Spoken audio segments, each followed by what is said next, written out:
আর 1 চামচ দিয়ে দিচ্ছি সরষের তেল।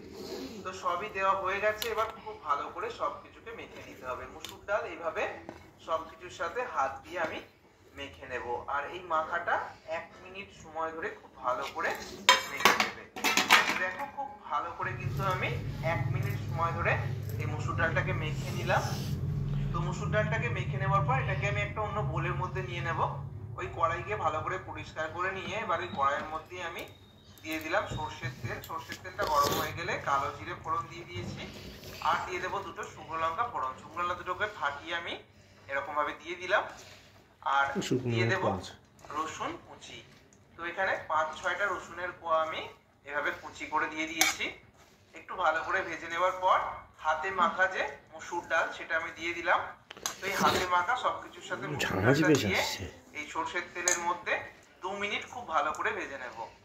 তো ঘড়ির কাঁটা ধরে 2 মিনিট আমি গ্যাসের ফ্লেমটাকে হাইতে রেখে খুব ভালো করে ভেজে নিলাম। এখানে সরষের তেল, সরষের তেলটা গরম হয়ে গেলে কালো জিরে ফোড়ন দিয়ে দিয়েছি। আর দিয়ে দেবো দুটো শুকনো লঙ্কা ফোড়ন। শুকনো লঙ্কা দুটোকে ফাটিয়ে আমি এরকম ভাবে দিয়ে দিলাম। আর